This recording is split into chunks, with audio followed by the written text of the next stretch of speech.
भारत आज जिस तरह से हर सेक्टर में तरक्की कर रहा है, उसे देखकर चीन के माथे से पसीना छूट रहा है। अब भारत ने चंद्रयान मिशन लॉन्च किया तो चीन में खलबली मच गई और चीन अब इसे लेकर खेल खेलने लगा है। दरअसल भारत ने कुछ दिनों पहले चंद्रयान 3 लॉन्च किया।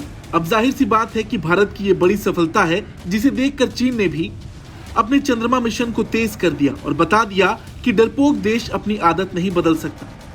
चीन ने जमीन यानी धरती के बाद अपनी घुसपैठ वाली ख्वाहिश को स्पेस तक बढ़ा दिया है। चीन ये बात जानता है कि भारत ही एकमात्र देश है जो उसे पटकनी दे सकता है। शायद यही वजह है कि पिछले कुछ सालों में चीन दुनिया के स्पेस प्रोग्राम में एक बड़ा प्लेयर बनकर सामने आया है। चीन इस समय स्पेस एक्सप्लोरेशन और संसाधन के दोहन के लिए प्रतिस्पर्धा कर रहा है और चीन के राष्ट्रपति शी जिनपिंग को तो सारी दुनिया जानती है।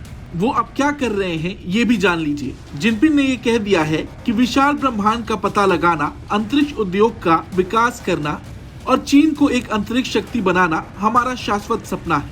अंतरिक्ष का सपना चीन को मजबूत बनाने के सपने का हिस्सा है। अब आप कहेंगे ये चीन चाहता क्या है, तो साफ है चीन भारत की तरक्की नहीं देख सकता। वैसे भारत और चीन में एक सबसे बड़ा फर्क ये है कि चीन बार बार दुनिया को धमकी देता है और भारत जो बोलता है उसे करके दिखाता है। भारत बेवजह अपनी जुबान नहीं चलाता। ये बात हमने इसलिए कही क्योंकि चीन अपनी अंतरिक्षी महत्वाकांक्षाओं का सपना अपनी बढ़ती मिडिल क्लास को भी दिखा रहा है। शायद यही वजह है कि अंतरिक्ष थीम वाले कैफे और अंतरिक्ष यात्रियों की मूर्तियां अब देश भर में आम होने लगी हैं। चीन ने तो ये तक कह दिया है कि कैसे भी करके 2030 तक या इससे पहले चंद्रमा पर अपने अंतरिक्ष यात्रियों को उतारना है। अब इसके बाद बड़ा सवाल ये है कि क्या दूसरे देशों की जमीन कब्जाने वाला चीन अंतरिक्ष में ये हरकत करेगा, और ये भी हो सकता है कि वो चांद पर जाने के बाद उस पर अपना दावा ठोक दे, क्योंकि हाल ही में नासा के चीफ बिल नेल्सन ने चेतावनी देते हुए कहा था कि ये सच्चाई है कि हम अंतरिक्ष रेस में हैं। उनका मानना है कि चीन चांद के संसाधन संपन्न स्थानों पर हावी होने की कोशिश कर सकता है। ये तो रही चीन की बात। अब ये जान लीजिए चांद पर ऐसा क्या है जिसे लेकर इसरो, नासा और चीन में कंपटीशन शुरू हो चुका है, वो भी भयंकर वाला।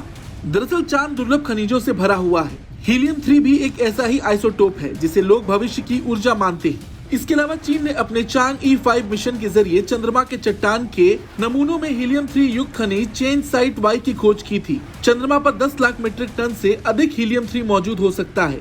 इसकी संभावनाओं को नजरअंदाज नहीं किया जा सकता है। अब अगर बात करें भारत की, तो भारत ने चंद्रयान मिशन लॉन्च किया तो दुनिया के सामने किया, लेकिन चीन जब कोई मिशन लॉन्च करता है तो वो दुनिया की पीठ के पीछे करता है।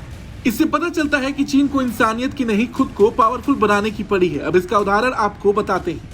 दरअसल दुनिया के ज्यादातर देश अंतरिक्ष से जुड़े किसी भी प्रोजेक्ट में साथ मिलकर काम करते हैं। अगर किसी देश की स्पेस एजेंसी कोई नई खोज करती है तो वह बाकी एजेंसियों से भी इसे शेयर करती है, लेकिन चीन का रवैया एकदम उल्टा है। कई बार चीन के रॉकेट अनियंत्रित हुए हैं और उनका मलबा कई देशों के लिए खतरा बना है, फिर भी चीन ने इससे जुड़ी कोई जानकारी आज तक शेयर नहीं की। हालांकि इस बात से ये भी पता चलता है कि चीन कितना स्वार्थी है।